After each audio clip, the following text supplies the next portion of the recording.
আমরা এখন সবাই সেই বিশেষ মুহূর্তটা দেখার জন্য অপেক্ষা করে আছি। তোমরা কেউ বলতে পারবে বিশেষ মুহূর্তটা কি? থাক ছাড়ো, আমিই বলে দিচ্ছি। 7 পাকে বাঁধা হবে এখনই, তারপরেই হবে বিশেষ মুহূর্ত সিঁদুর দান। এই এক চিমটি সিঁদুরের কত মূল্য! এই এক চিমটি সিঁদুরের জন্য কত মেয়েকে কত বছর অপেক্ষা করে থাকতে হয় ভালোবাসার মানুষের কাছ থেকে এইটুকুনি জিনিসটা পাবার জন্য। ছেলেদের মাথায় টোপর আর মেয়েদের সিঁথিতে সিঁদুর। এই ছেলেদের মাথার টোপরটা যে কতটা ভারী আর মেয়েদের মাথার সিঁদুরটা যে কতটা মূল্য, সেটা বিয়ের পরই বোঝা যায়। এই এক চিমটি সিঁদুর মাথায় উঠে গেলে একটা মেয়ে তার নিজের বাবার কাছ থেকে কত দূরে চলে যায়, সে তখন অন্য বাড়ির বউ হয়ে যায় মেয়ের থেকে। এই এক চিমটি সিঁদুরের জন্য কত দায়িত্ব তার ঘাড়ে এসে চাপে, কত কিছু বলতে গেলে পরেই কেমন একটা লাগছে আমার।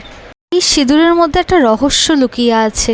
এই সিঁদুরটা যখনই কোনো মেয়ের সিঁথিতে উঠে যায়, তখনই সেই মেয়েটার মুখটাকে কতটা সুন্দর করে দেয়, মানে হাঁ করে তাকিয়ে থাকতে ইচ্ছা করে। একটা নারীকে কতটা পরিবর্তন করে দেয় এই এক চিমটি সিঁদুর।